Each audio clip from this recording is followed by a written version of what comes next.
They don't give you nutrition facts on something like this. It's probably in the box. Tummy ache today. Yep. It's okay. Cutwater, tequila, triple sec, and strawberry juice. Strawberry. Strawberry. All right. Adam, do you want to run and grab? We have a Daniel Roth. It's a black dial, and it should be in the miscellaneous drawer. Is it the only one? It is the only. Well, I think so. Look, hold on. The cut off sides? Hold on. Yeah. Exactly. It says Daniel Roth on the dial. Nothing like a margarita. No. It tastes like cough syrup. I wish I was Robo. I mean. On today's episode, Robo tripping and dive watches. Purple drank and watches. That does taste like cough syrup. Yeah. Yeah. Oh, they use the same strawberry flavor and everything. Probably. Yeah, there goes our Cutwater sponsor. I know, right? I think we blew it. Giving a brutal honesty. This one. That's true. The other one is amazing. Yeah. So I bought the pineapple one for Catherine, and she liked it. It's legit. It's a what's the frozen drink with pineapple? Pina colada? It's a pina colada in a can. Even though they call it a pineapple margarita, it's a pina colada. Tastes like it. Well, pina colada is rum, isn't it? Artificial coconut flavor is not bad, but artificial strawberry is always terrible. It tastes nothing like strawberry. But this says strawberry juice, dude. There's no way it's strawberry. Where do you get strawberry juice? There's a little strawberries. Mama Cutwater is squeezing individual strawberries. Strawberry juice. This can is printed terribly because if I have the logo pointing forward, I am in suboptimal drinking position. But then you're like staring at the back of the can. That's why the name of the company is strawberry juice. It makes the artificial flavor. Thank you, sir. That's Good. the only one we have. All right, last thing, sir. Oh yeah, we had another idea. We got a big empty space here, and we got a tree upstairs. How about that tree? Grab the push cart maybe if you need to. We got to. Well, I mean, you earn your job back, my friend. You're on once again. This is a trial period. Probation. Probation, exactly. Probationary period. This is actually a cool one. Okay, what else can we send him out to get after he comes down with the tree? The board stretcher. Are we sending him to Home Depot for the board stretcher? I need the cross-hatch screwdriver. Is this one actually cool? I haven't even played with this yet. It's very cool. I love that dial. Coconuts. Huh? Brendan said coconuts. Coconuts. Coconuts. This one actually is nice. It's cool, right? I wonder if they'll actually ever release a new watch. Geneva Watch Days episode. Yeah, unfortunately, there's not a ton. There hasn't been a ton of new stuff that came out today, so we're going to talk about that to start, and then we'll jump over to new arrival stuff. I see you let this go. Did you see that, I did. It was never actually going to happen. Moser collab? Yeah. Oh, yeah, We'll talk about it. Don't you worry. I think it looks great. Yeah, Are you kidding? Great, but I love it's it. just a weird. That's what they do, though. Wait, so this is a the one thing you got to Why that appreciate. company? Oh, with Underdog? Yeah. Why not? Why not? Yeah. The one thing you got to. Oh my God. He went and did it. There's no way that gets over here without knocking a camera over. Oh God. That's that. Okay, intern. What was it? What was it they did in the Legends of the Lost Temple? The choices are yours and yours alone. Yeah, exactly. Make the right ones. What are you, Olmec now? Could you imagine if for the studio we got a giant talking Olmec head for the wall? It'd be incredible. Dude. Oh man. Dude, that would. You're Oh, kicking plugs already. He did it huh? already. Kicking plugs already. There goes one light. Yeah, I don't know. Okay. I think it'll fit. Hold on. But not with It's all right. We'll just move the chairs. We already lost the light. Oh yeah. Yeah, we got it. Just shuffle it down now, Rob. This is definitely All right. what you're supposed to do Just- after you set up everything. Definitely. This is absolutely textbook right now. Yeah. Lift with your back, Rob. I ain't lifting this. You Oh, can. we lost 2 lights. We did? Yeah. Oh, that one. That's all right. He'll replug. All right, I'll grab him in a sec. I got it. Stop your wiggling. Oh, we let the lights back.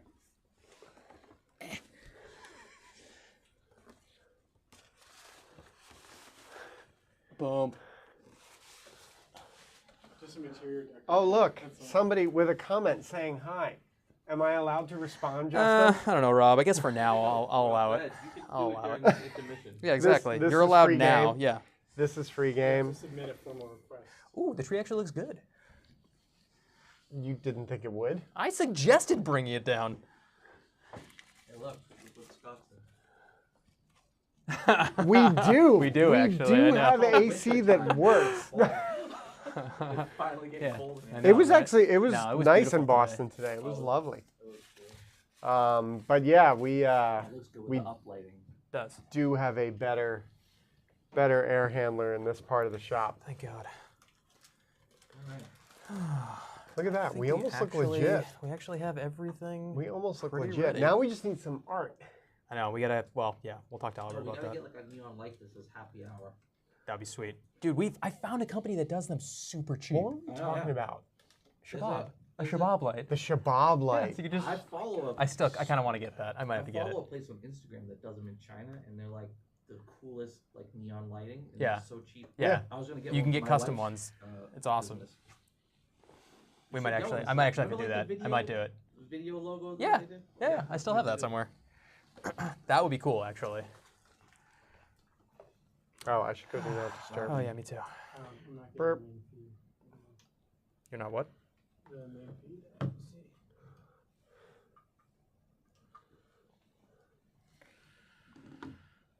Okay.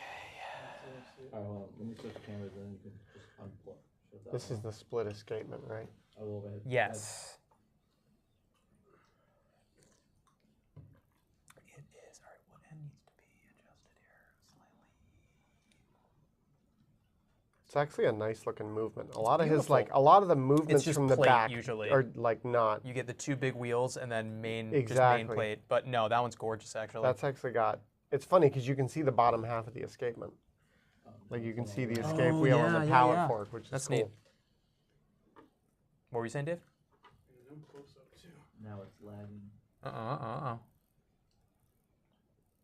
don't think it's laggy, is it? Yeah, Mhm. 100%. Oh shoot. Once he reached it. I can do it again. Did you unplug the power on it, or is it just Yeah, the power. I did both. After the cord didn't work. Yeah, now we're. Just shut the camera off. Also. That one's not lagging, right? That one's fine, yeah. Yeah. Nice and smooth. David, this one? Yeah. Smooth? Nope. Do you want me to power cycle that one? Yeah. Once I get this other one done. All right, tell me when. A wonderful modern age we live in.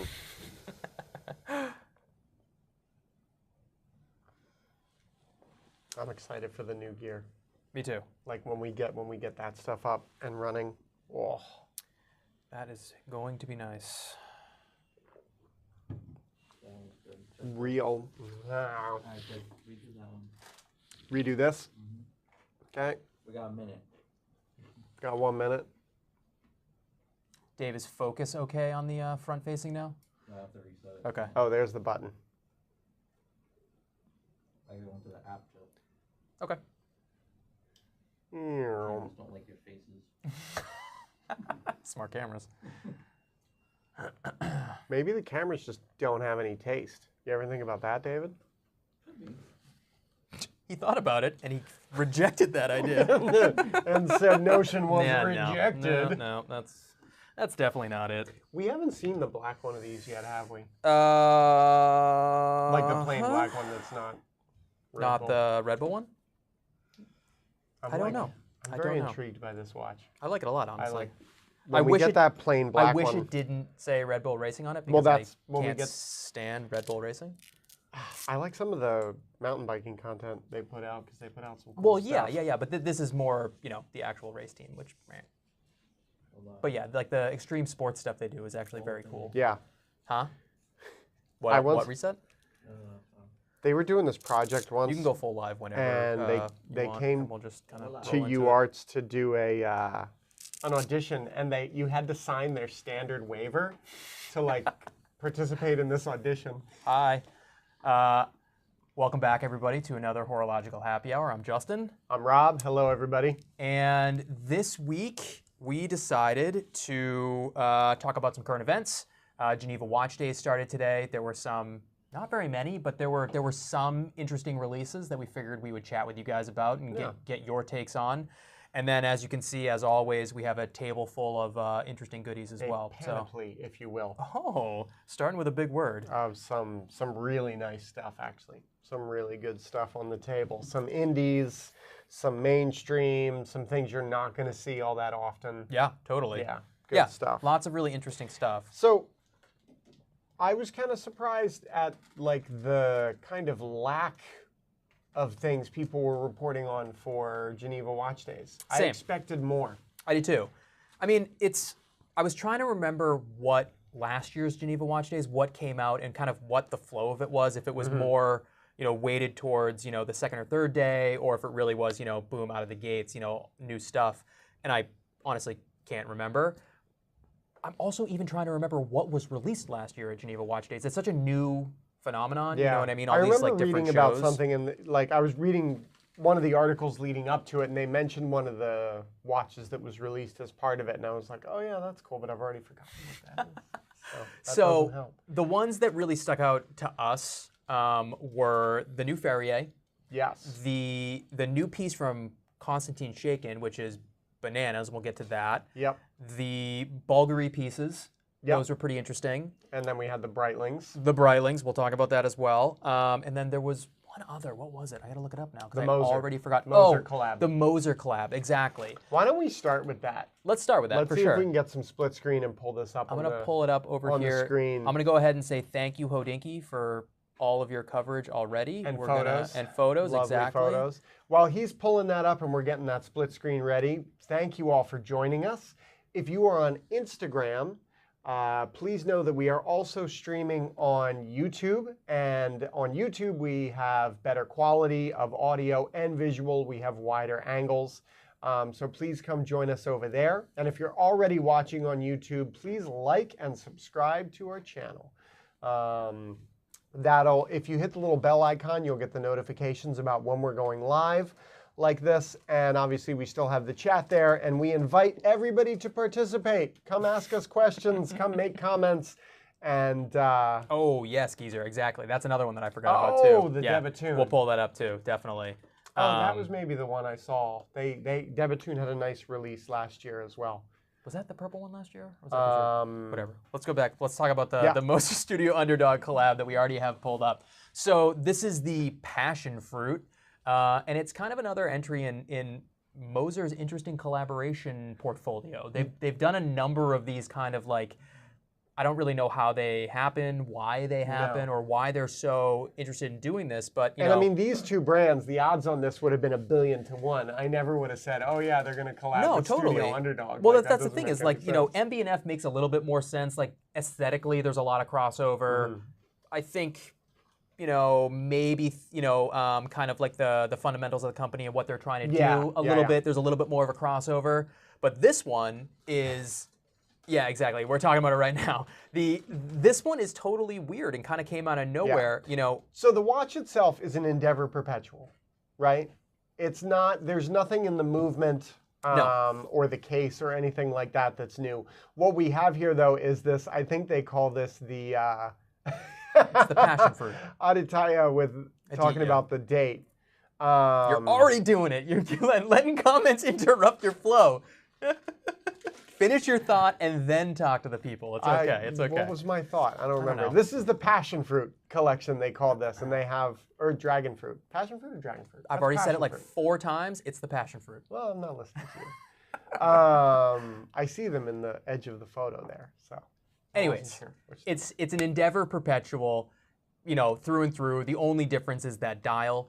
Studio Underdog has kind of made a name for themselves. They're a British independent watchmaking manufacturer company that they've made a bunch of different really interesting pieces, interesting dials. You have one? I have one, yeah. I grabbed one of them. I don't even remember what the name of it is now. But and when you brought it in, I was impressed with the quality. Yeah. I thought it was actually a really good watch for what they were selling them for. It is. It's super cool. I mean, it was like $700. Yeah. But you get like a really nice, it's, not incredible quality, you know, movement-wise, you know, compared to a lot of the other stuff on the table, but it's still a very nice quality manual wind chronograph movement. Exactly. I don't know if it's Salida, but it's mechanical. It's still a mechanical Swiss-made chrono for a fair price. Right. I wish you could buy this one by itself because I'd love to own that. Well, so again, like you know, they make a whole bunch of different, you know, configurations, you know, different dial colors. Mine is like the bright blue with kind of like the sand beige color, one combo chrono.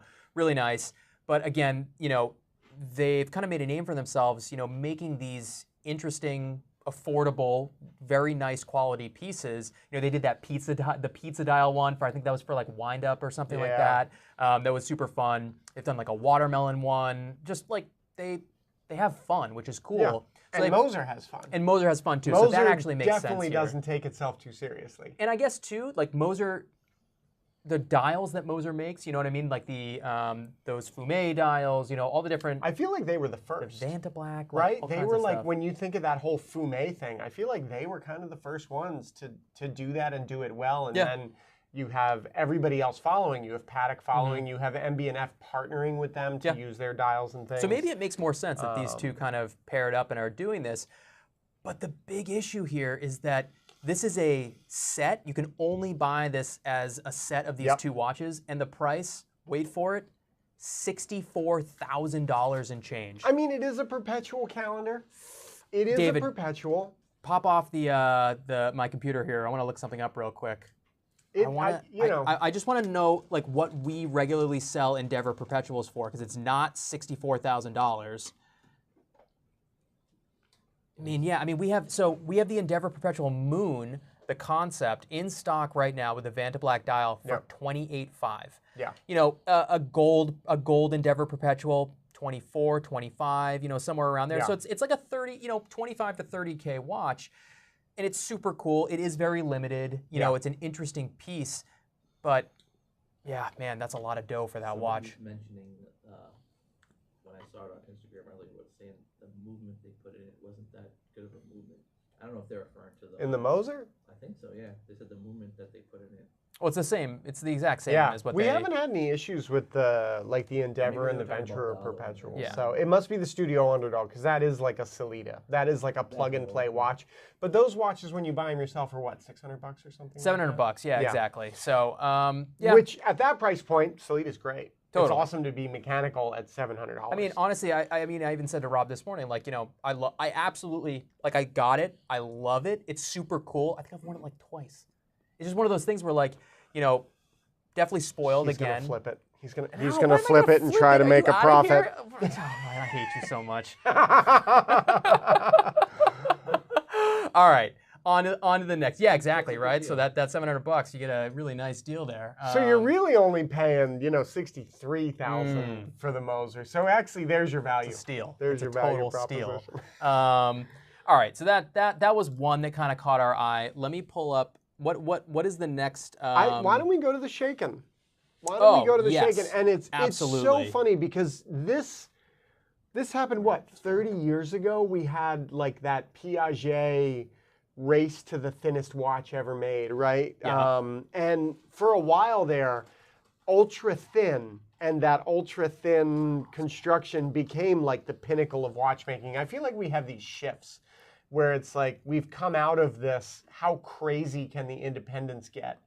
And now we've reached like peak craziness for everybody. And now everybody else has resorted to this, let's see how far we can push the envelope of thinness. Well, I mean, it's true, because like you said, you know, what was that, 50 years ago, essentially, 45, 50 years ago, when, you know, between Piaget, you know, JLC making movements for, you know, AP, and then the 80s with the, what was the AP Tourbillon? Oh, right. It's a rectangular watch with the tourbillon up in the corner. But anyways, you know, so brands were so just dead focused on, you know, getting thinner, and just trying to reduce, you know, the overall heft and size of their pieces. And like you said, you know, kind of from the 90s on, then all of a sudden we went, like the pendulum swung wildly in the other direction, and we got the rise of your favorite brand, Panerai. Right, you had and, you had Panerais, and you had everybody upping their giant offerings because like Breitlings and Omega comes out with the Planet Ocean, and they offer it in a 42, which was a good size for a diver, and then they were doing those 45 and a half. Right. And some of those have even gotten bigger and thicker. Right.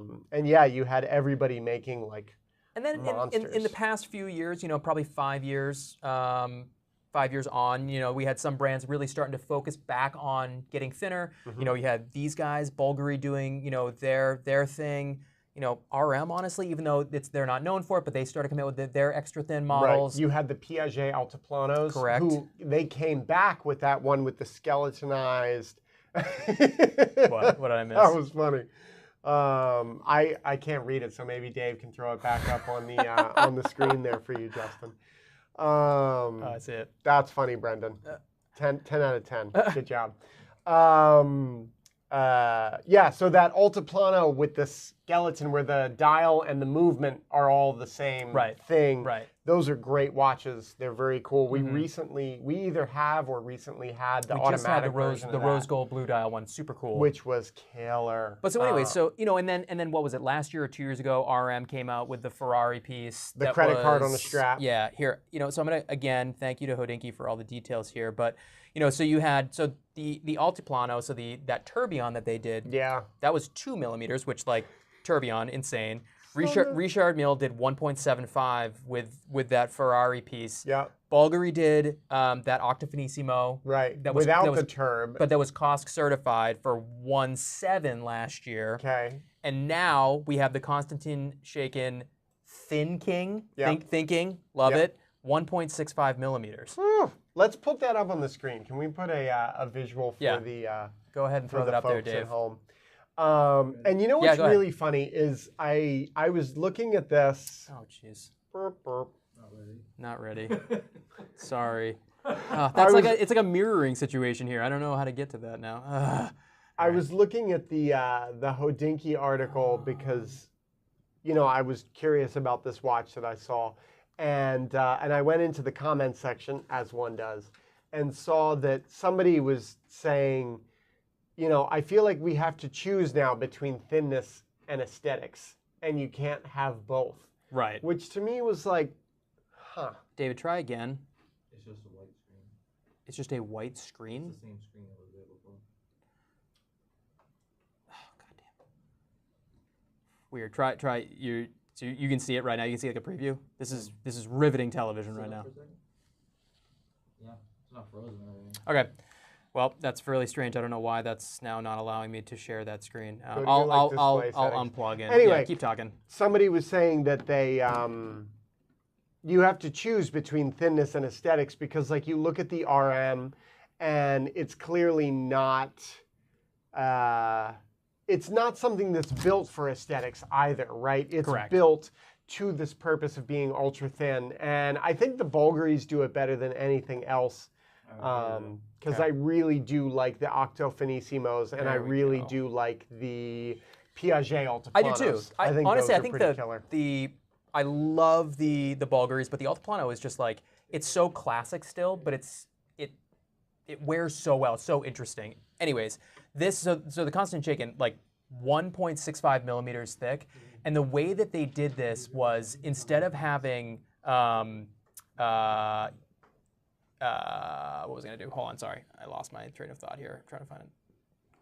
Oh, here you go. It's a better picture. There you go. There it is. There it is. And it's, I love how they kept his whole like Joker smiley face kind of thing going with that. Like I think, it's good for continuity of his brand, and I think that this is actually kind of interesting. It is, and it's so out of left field. Like, who would have expected this brand to step out like this and do this? And they've been very upfront that this is really just an engineering exercise at this point. There's no plans to put this into production or anything. Oh, really? As far as like, no kidding. I mean, as of they announced it, whatever it was, 10 hours ago or something, or 8 hours ago. Like, who the hell knows? But as it stands right now, it seems like this was just to kind of show what they were able to do.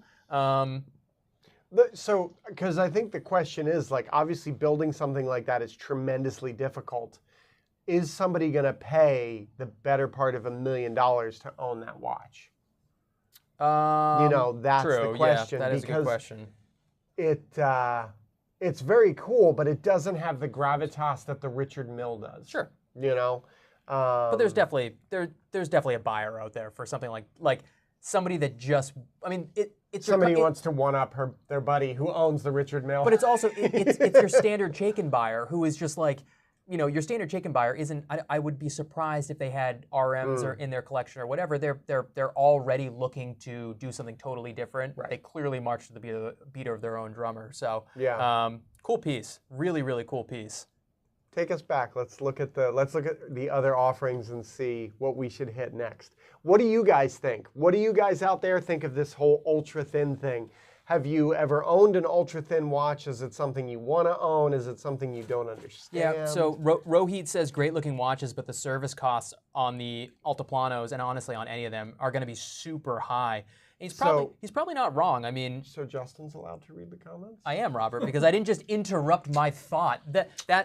That comment, Rohit, thank you very much, but that had been there for a moment or two, and I allowed in the regular flow of the conversation for it just to be worked in, buddy. The double standards in this place. I don't know. I'm going to need to review my contract. Okay, we'll do that, buddy. Daniel Roth. Yeah, let's talk Daniel Roth. Daniel Roth. Let's talk Daniel Roth. Daniel Roth released another watch. Let's do it. Has anybody seen the first one? Right?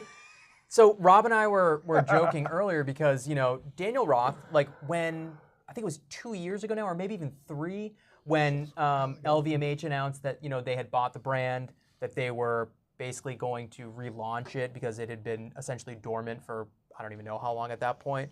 And they came out with that beautiful, I think that was also a Tourbillon, wasn't it? It was a Tourbillon, but it was yellow gold. Yeah, yellow gold Tourbillon. I don't even know what's different about this one now that I look at it. It's rose. I understand that this one is a different metal, but is there no, any? I think that's literally I think it. that's the difference. But anyways, so it was a year or 2 ago. They announced, you know, we're coming back, we're bringing the brand back, and it's going to be with this gorgeous yellow gold Tourbillon. Yeah. And then no one has heard anything from them. You go to their website, and it all just says, like, coming soon, essentially. Oh, really? I'm pretty sure, doesn't it? Or last time I checked, which could have, I mean, that was a while ago now, but, you know, no one has heard anything from them. They haven't delivered any watches as far as I know. I haven't seen anybody post one on Instagram. The only ones I've seen was the Arnaud, one of the Arnaud sons, the one who's in charge of the brand. Right. Him posting it on his wrist and stuff. Like, which is probably that prototype. It's probably the prototype.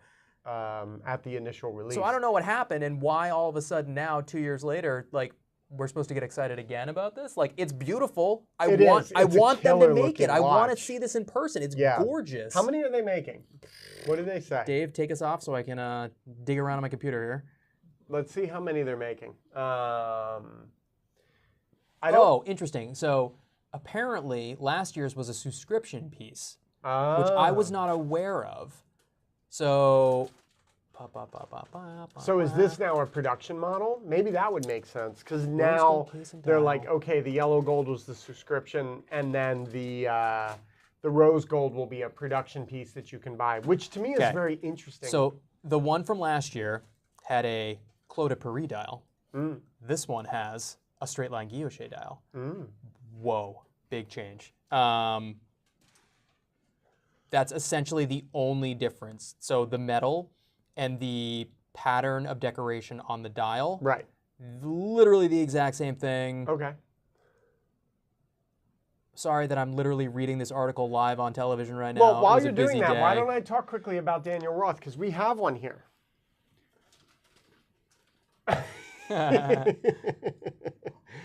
Oh, if ADs will even still exist, Brendan. I feel like that model of like AD sales is in constant at this flux. point, LVMH should just sell, like at Louis stores, they should just sell Daniel Roth. They should have a little counter set up for him. So we have this one here, which actually, Justin, you know, we pulled this watch and I was looking at it and I was like, man, this is a great looking watch. I love the dial on this. There we are, nice. Perfect. Look at that, super cool. And I believe this is a retrograde. So I'm going to run through the hands, and then when we get to the end here, we should get a little like retrograde flyback. Let's see. Here we go. 5. We get to the 6 and dink. There it goes. I felt it. I felt it load and then it flew back. So that's kind of cool. So that hand never really blocks your small seconds here, which is really not that small. We have a nice Gil O'Shea on the outside. Gil O'Shea. Gil O'Shea makes his return. The case has a little curve to it, so it fits nicely on the wrist. These are very cool watches. If you're like me and you're into stuff that's not round, these are killer. They're harder and harder to find now since the brand has been kind of dormant. The early ones are the really difficult ones to find. This is obviously from, this is later production. It is still this is Bvlgari era, I believe, right? Exactly. This is when Bvlgari had bought the brand.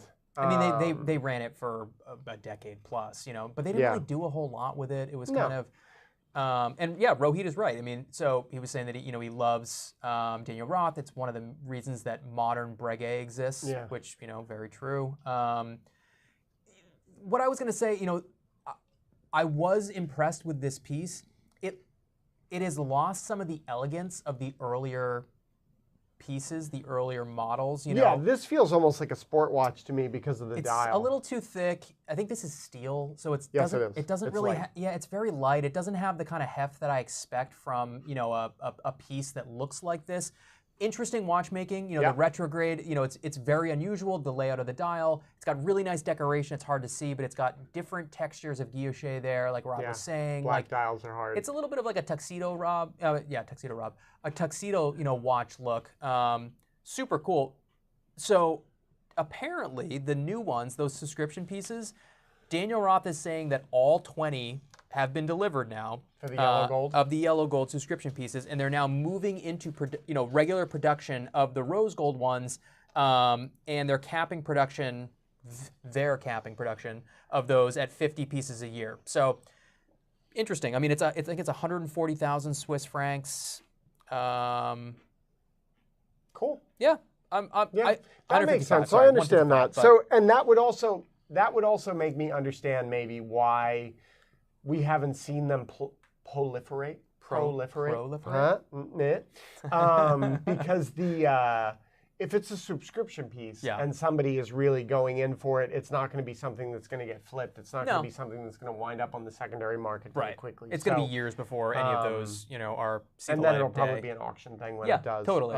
So that's cool. I can understand that. And that, if they have found 20 good forever homes for that, then maybe there is hope that Daniel Roth brand will come back. Because that would be cool to see a range of like time-onlys from that all the way up to that Tourbillon. Absolutely. You're right. I like that they're starting high and, getting, all of the kind of, buzz that generates. And hopefully, like you said, they can kind of, move down, down market is a crazy word. But that model makes so much more sense than somebody like Ming, where they came out making these very inexpensive watches, and now they're trying to push into $20,000, $30,000 watches. And that's an interesting, we can transition to the next story that came out today. So it was announced that Ming, Shapiro and Fleming. Thank you, and Fleming. Wow, geez, Rob. They have decided to They've decided to team up apparently, and it's not necessarily they're not merging. They're not creating a new corporation or anything. They're just creating like this weird cabal where they're basically providing access to each other, to their, the different areas that they all kind of have, more capacity or more, whatever their strength is. They're going to work with each other to kind of, to help each other. And it's... So apparently they're going to make a product. They're going to make... What the hell? What? It's going to be a J.N. Ming... Shapiro. They said they're going to make. It said they're going to make a watch. Fleming, look at that Hodinky site. It says they're going to make a watch. This to me, I remember Matre du Temps. Yes. And we have to say that we remember Maitre du Temps because Maitre du Temps doesn't exist anymore. Right. And they were doing something similar where they would make the chapter 1, the chapter 2, the chapter 3, etc. And each one of these chapters would be a combination of different high-end watchmakers. And they had very good people on the ticket. Like it wasn't, it wasn't like second string watchmakers. They were getting very high-end things. It was kind of like the what was that house called that made the Cartier mono pusher where it was Journe and Vianney and Fleming. Flageolet? Or Flageolet, sorry, Denis Flageolet. It was that kind of thing, and they would bring these watchmakers together and they would make this one movement. And it was a great idea. I don't think the watches were ever. I was going to say, unfortunately, they weren't super successful. No. The final result, like, it's kind of like when you hear of like some super group being formed. With aging rockers or something, and then they get out on stage and it's like, or like the All-Star Game. The All-Star Game has been excellent. It's kind of like the All-Star Game. It's like we started this before we went live with Rob saying that he does not sports ball, and here he is talking about the All-Star Game, the one generic All-Star Game. Well, what sport are we talking? What era are we talking? Any sport. Doesn't okay, matter. buddy. All right. It's a different thing. Right, it is a very different kettle of fish, and I think that it.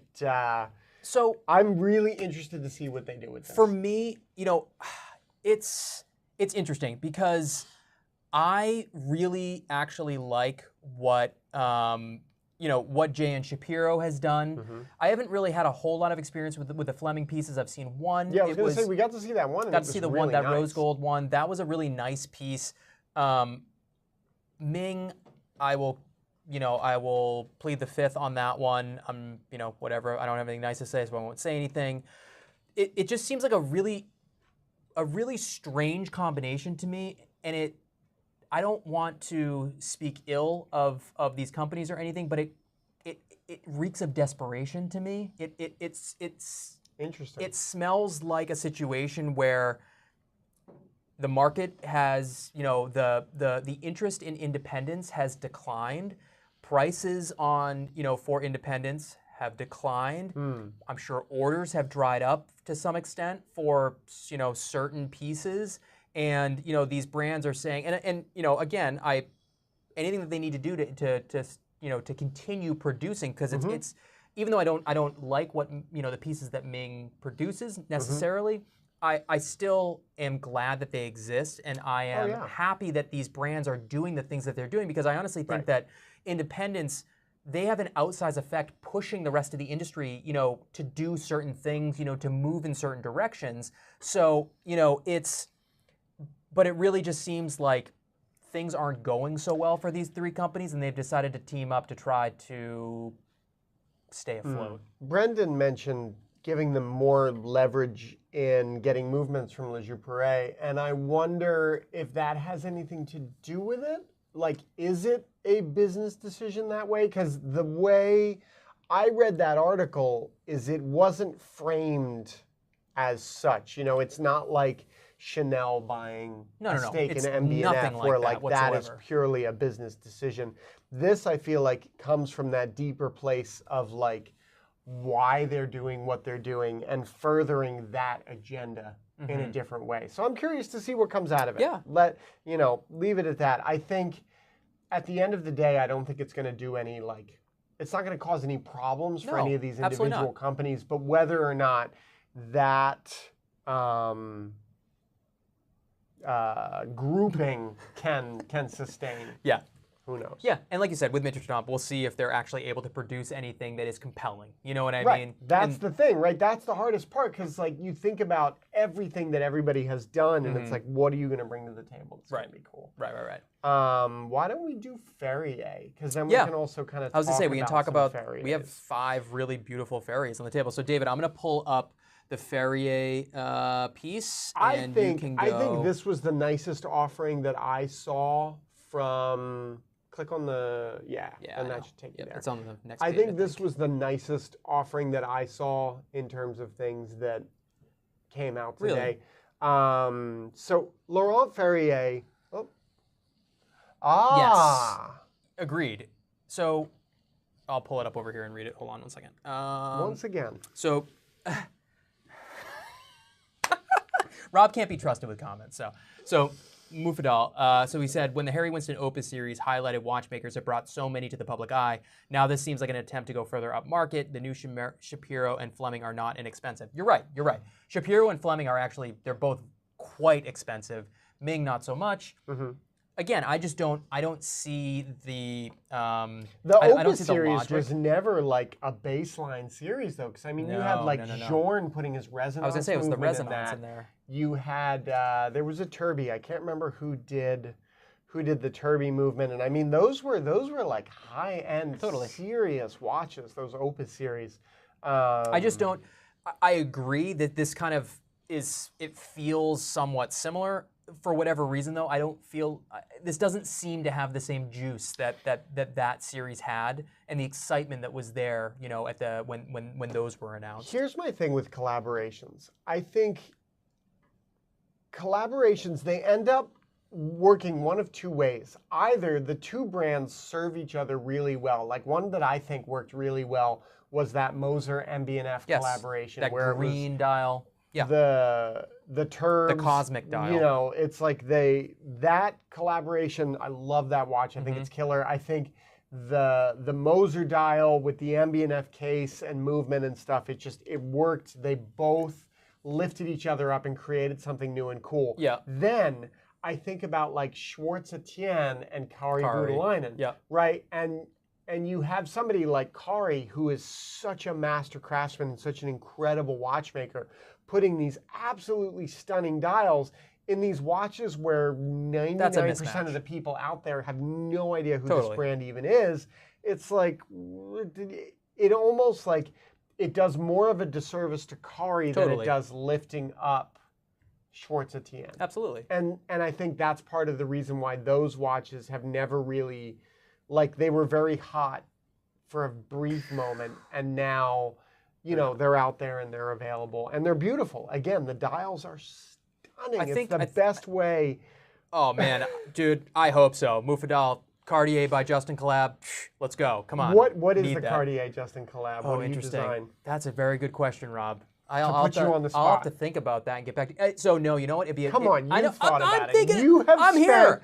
I was trying to play it off, but it would definitely be a maxi oval. It would probably be in platinum with some kind of interesting like bluish dial with some maybe some like Romans or something on it. It'd be funky. It'd have to be, but maxi oval for sure. Interesting. Come on, man. If we want to go diamonds, if they bring back the maxi oval, if they do a modern collection, I will sell every extra organ that I have and can spare to get one. There you go, Cartier. You heard it here first. If you are in the market for some gently used organs, I got your man. All right, let's jump over to Ferrier now. All right. So David, go ahead and throw us over to the computer cam. So this is two collections combined into one. Yep. This is the, what do they call it? The classic origin. No, it's the classic sport. Yeah.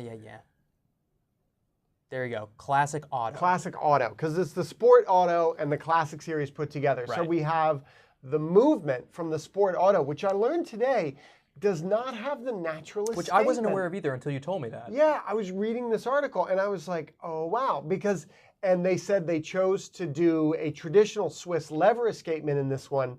Because it's more robust, shock, right? Yeah, better shock resistance versus the natural escapement, which I know is, because it's unlubricated and all of that, it is a much more kind of delicate creature than the regular Swiss lever escapement. Yes. So I think that's cool.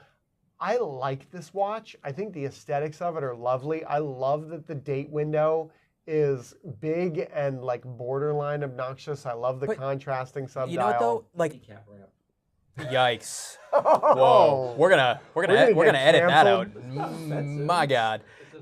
No, I agree though. So, I actually, we were just talking about the Sport Auto today, and I'm sorely tempted.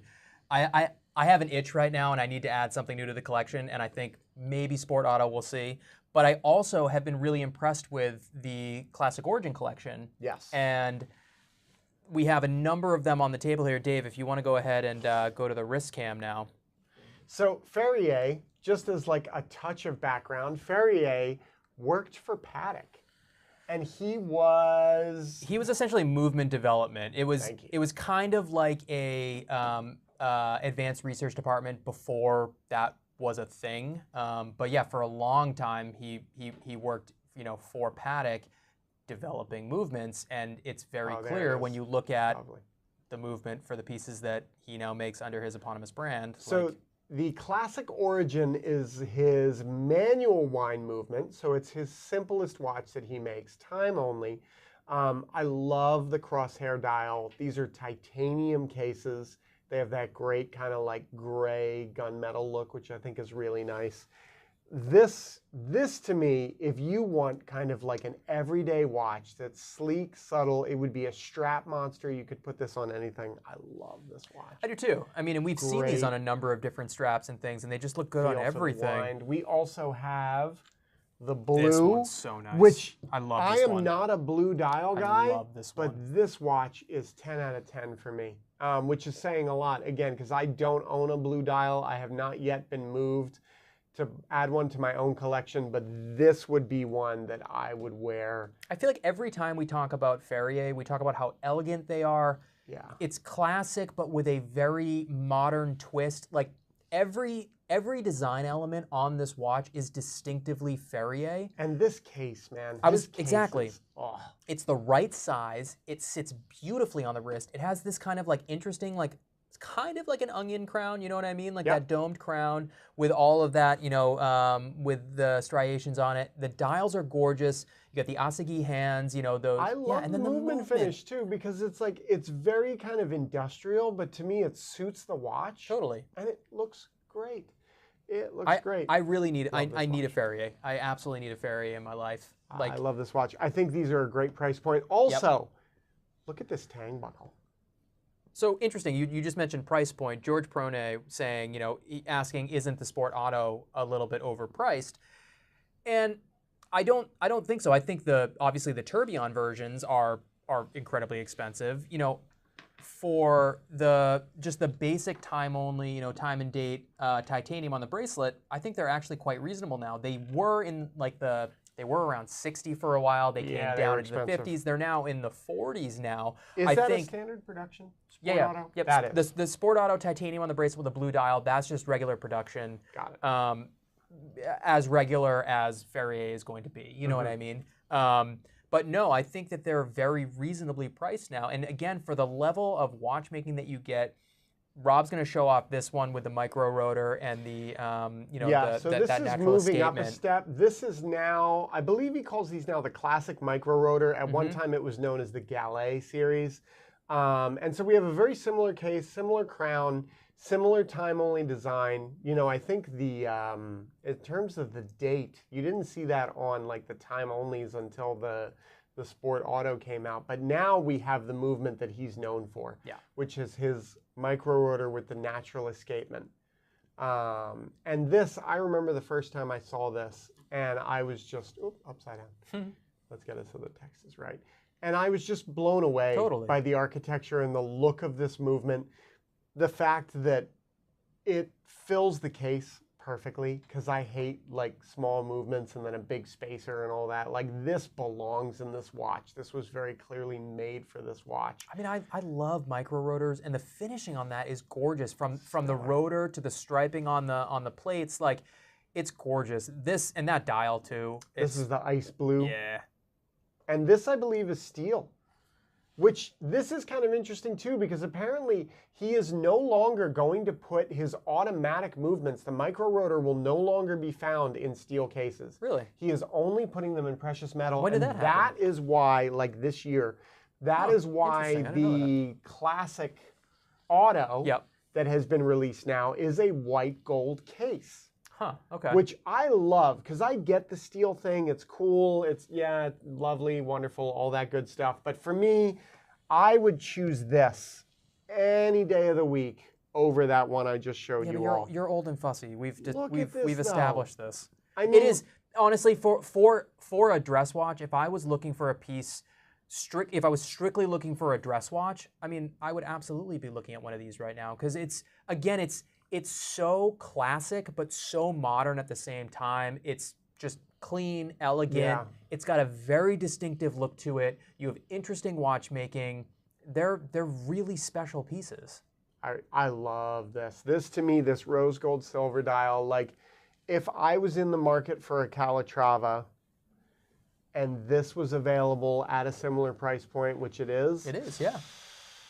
That's a tough choice, and I'm a Patek guy. I'm a Patek guy through and through, but like Now, that's way a more interesting. great looking watch. It's way more interesting than any Calatrava. I Name do- me any time only Patek Calatrava that is more interesting than this. No, I was going to say I do like these hands. Yeah, they're Look beautiful. at those hands. And so you have the Asagi hands, and then the dart, like those really elongated, polished dart markers. Super, super cool. And again, the case geometry is just stellar. And then we've got a really special one we wanted to show that we just priced.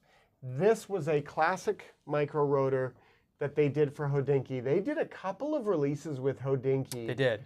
That were very quiet and nobody knew about them. One of them had a very vintage inspired dial with the Arabic numerals all the way around. I can't remember the name of the company that You know was what? It's referencing. interesting. So they've done beyond Hodinkee, they've done a couple other really, really awesome limited edition pieces. They did the one with Revolution. They did the one with Philips. Yeah. Was it the Philips or the Revolution one that was on the bracelet, the steel beads of rice bracelet?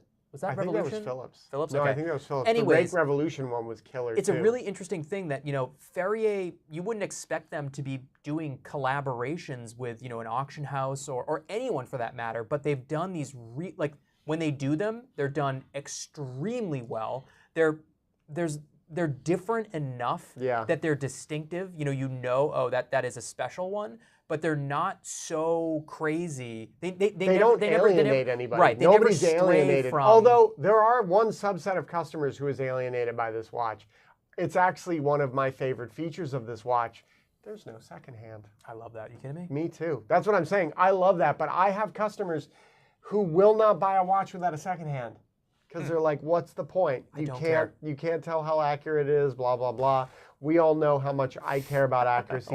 To me, I love the simplicity of this. I love how clean it is. I love a sector dial. I always have. Pretty much everybody who makes a sector dial gets extra points in my book. That's a really subtle sector as well. Like it's tone on tone, which is cool. But it's still contrast. There's enough contrast that it looks killer. Yeah.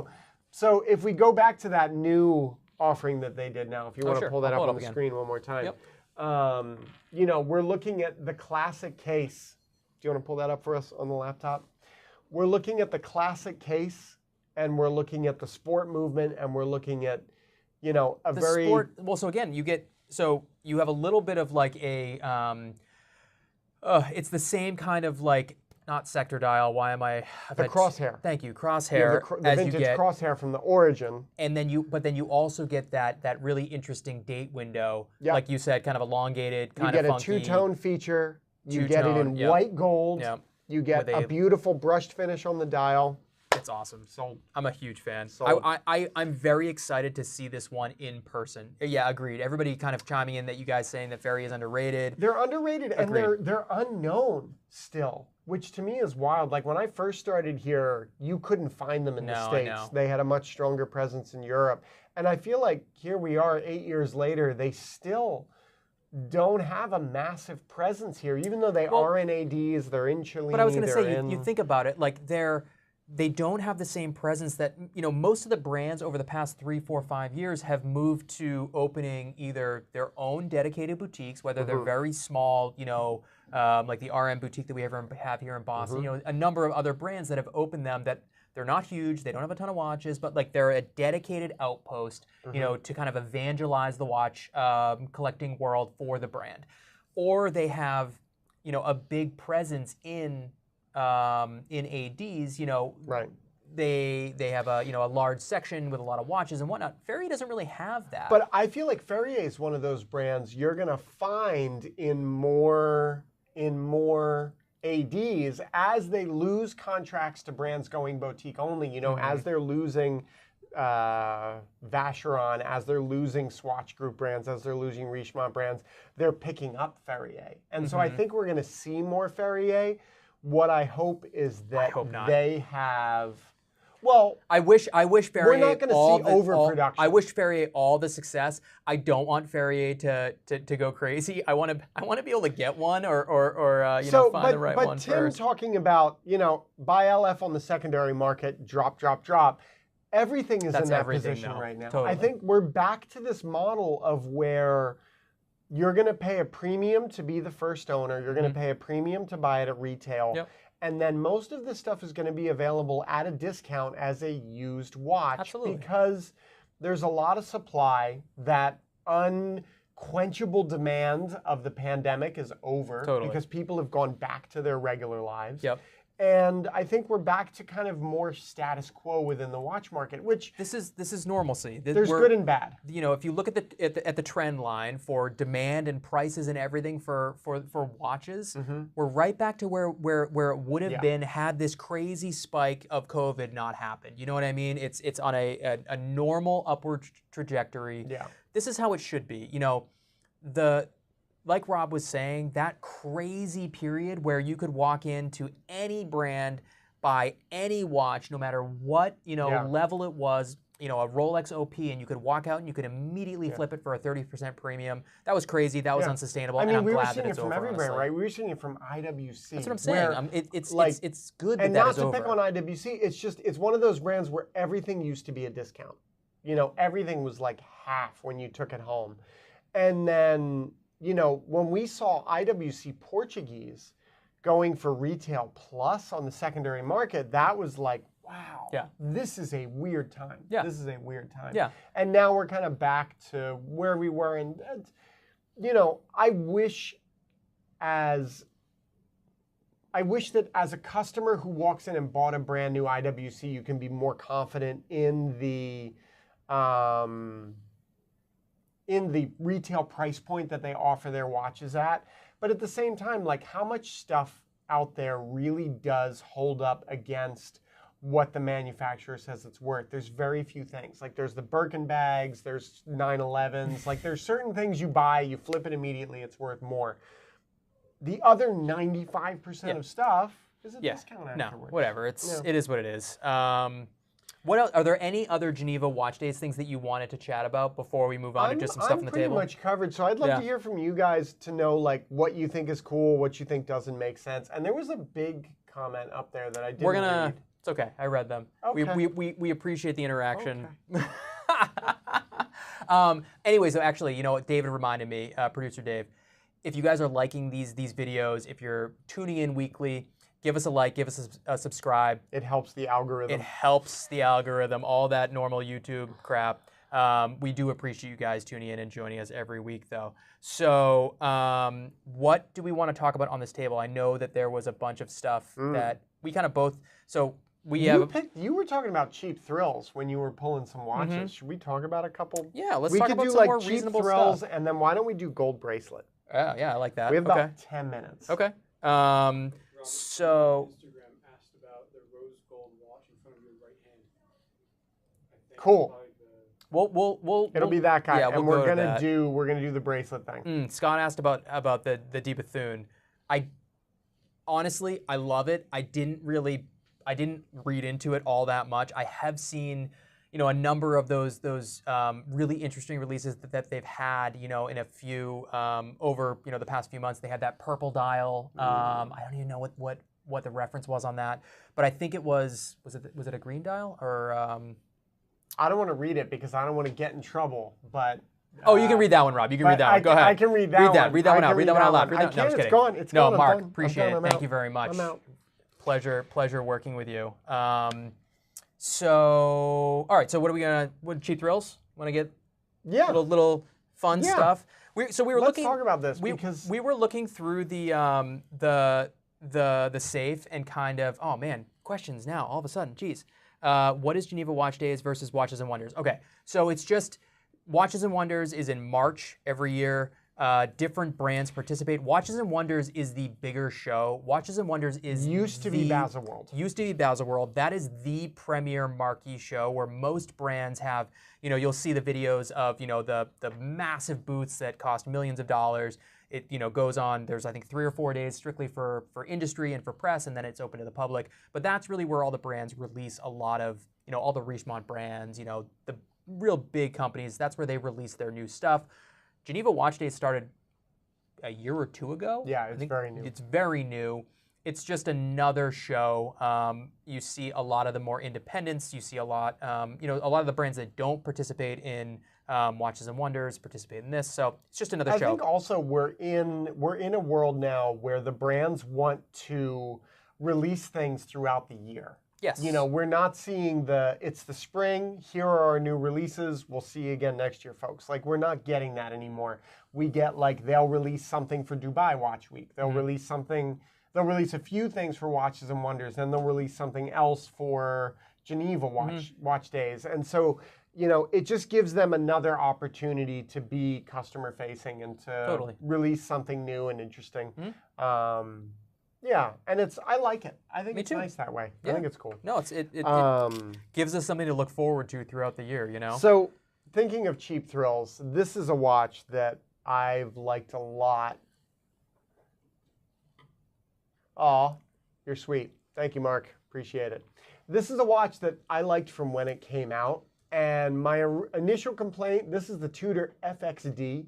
This one happens to be the Redbull Racing Edition. Oh, man. I love this watch, too, but I can't stand that it says Redbull Racing on it. I know. And it says it at the top there. You can see it even on the camera. It's in the Rehat. It's very, it is very prominent. I love the color scheme. They have made a black one now, and when the black one comes in, I want to buy it. I might have to sleep outdoors for a few days when I do that. But I really love this watch. I think in terms of a tactical, outdoors, kind of go anywhere, do anything watch that's going to be tough as nails, but still cool and has some vibe to it. This is awesome. $3,000, $3,200, $3,500. It's very affordable. Yeah. And it's just it has, I honestly, I love, again, I love, blue dial, blue strap, I love that black carbon case, whatever, or whatever it is. Is it titanium with This must be coated. It's definitely coated. It's not ceramic. Right. It's not ceramic, it's a coating. But I love the look of it. I love the pop of red from that second hand. I love the Velcro strap. It's so great. FXD is fixed lug design. Yeah. So this watch will not take a traditional strap. These lugs are solid as a rock. And you used to see this on old school Blancpain military spec watches.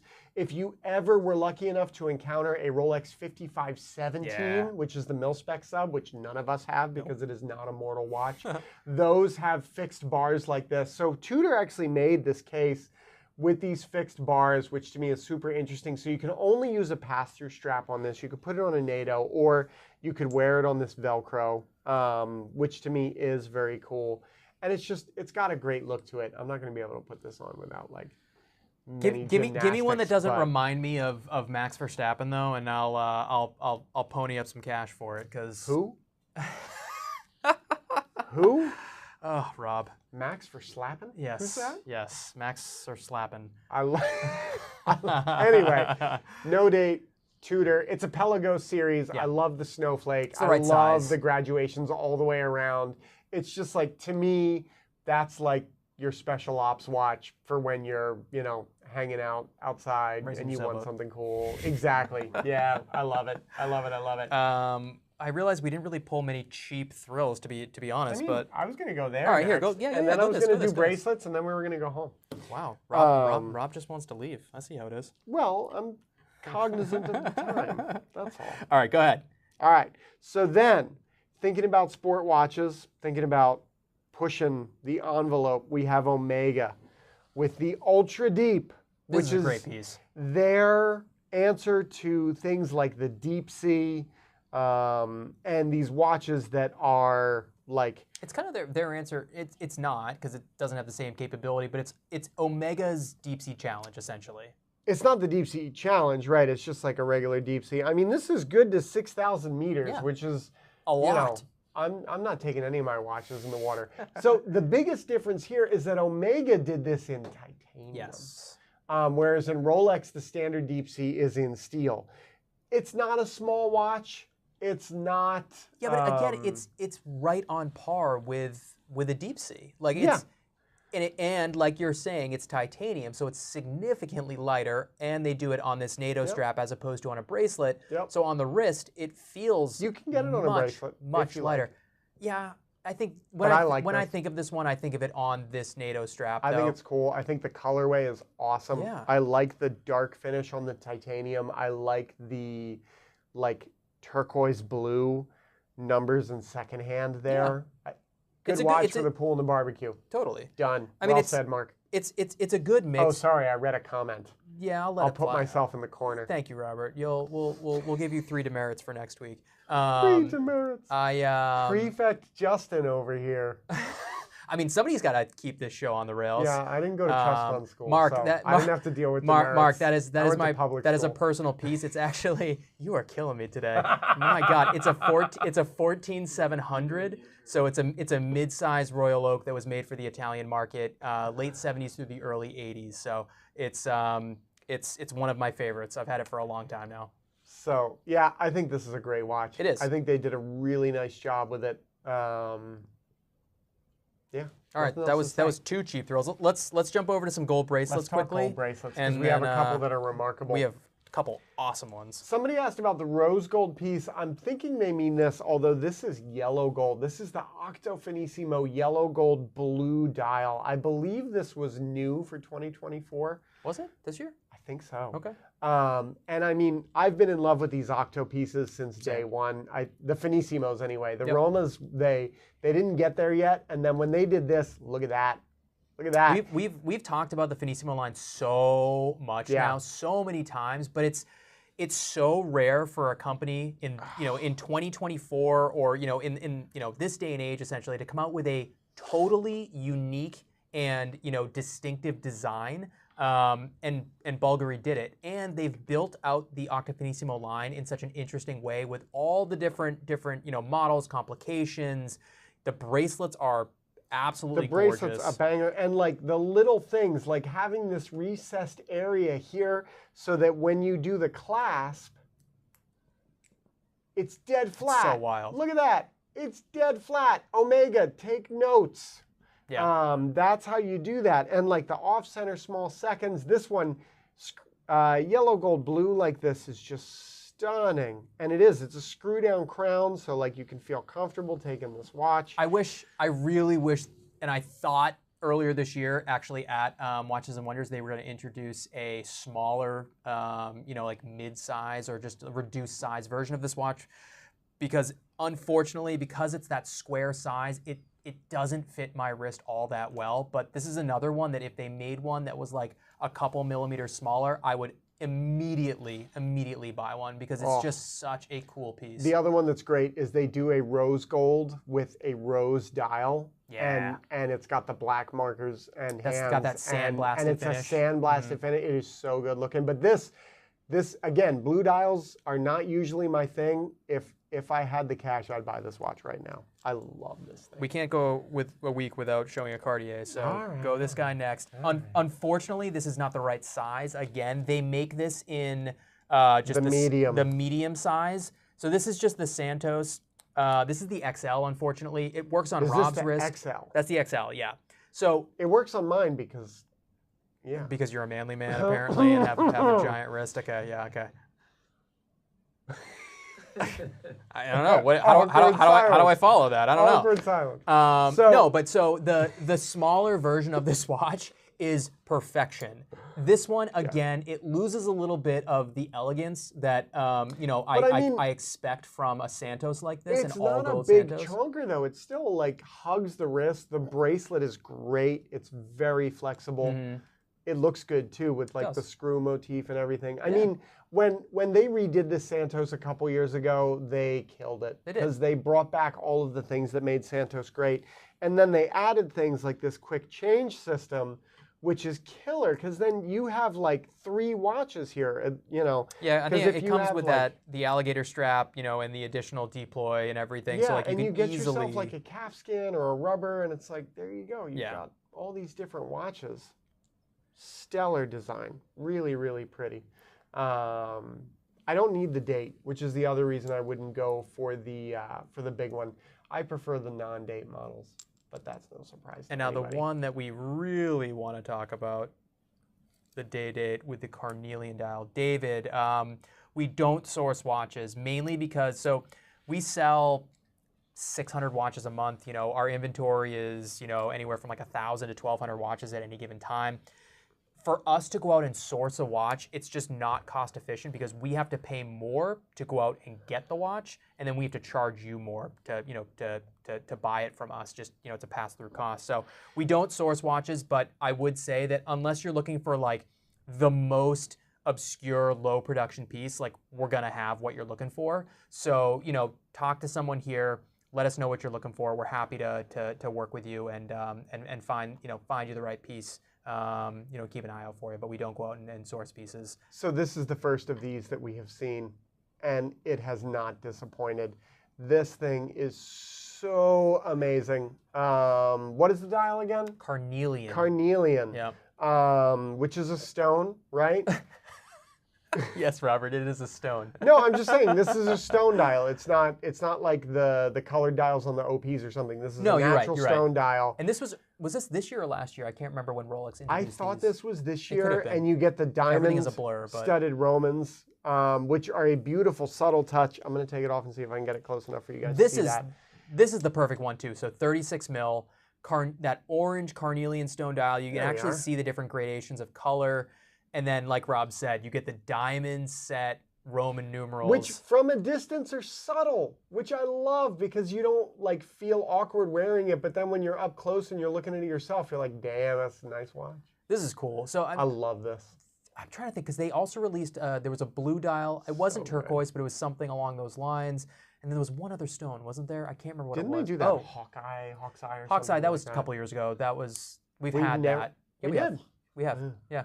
And then we had like the Eisenkiesel and things like that. But anyways, Yeah. that one. And then one more? Oh, yeah. Oh, yeah. If you say you wanted a day date, but you like that idea of a 36 mil day date, but you don't want a Rolex, this is a 15450. So this is a discontinued model, yellow gold blue dial. This is 37 millimeters. Yeah. So this is not dissimilar from the 36 mil day date I took off. Fits like a glove. So nice. I love a mid-size Royal Oak. Again, I'd wear this very, very happily. And the yellow gold blue to me is, I think it's lovely. it's so interesting because like we see so many steel 15450s, 15500s, you know, mid-size Royal Oaks, you know, with all different dial colors. But this yellow gold, so I bought this from a client overseas, and it came in, and I've seen these before, but when I opened the box, like I was blown away. It's so beautiful. Yeah, it is. I don't know why. Maybe I'm just like aging into the yellow gold, you know, like category or whatever. But like, dang, I might need some more yellow gold in my life. So you're saying you are reaching a greater level of maturity, like those of us who already greatly appreciate yellow gold. I have 2 yellow gold pieces, Robert. Retirement. Retirement? No. I wish. Watch, right? I don't want to have to wait till I retire, unless I'm retiring in Yeah. a couple of years, Dave. I'm still working. For now. We'll talk about that later, buddy. You got to meet me in my office after this. Yeah. Oh, Sorry. I read too many comments this week. Yeah. I guess it'll be the Justin show next week. Yeah, we'll see. All right. Well, it's 6:03. We thank you guys for joining us.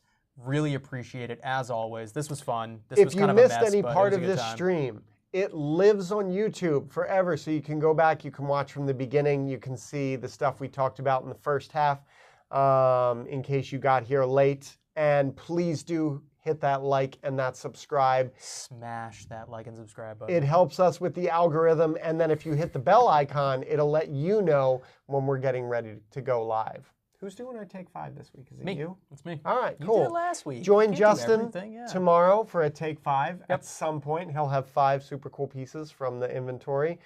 And I guess we'll see you all next week. Yeah. Have a good one, guys. See you later.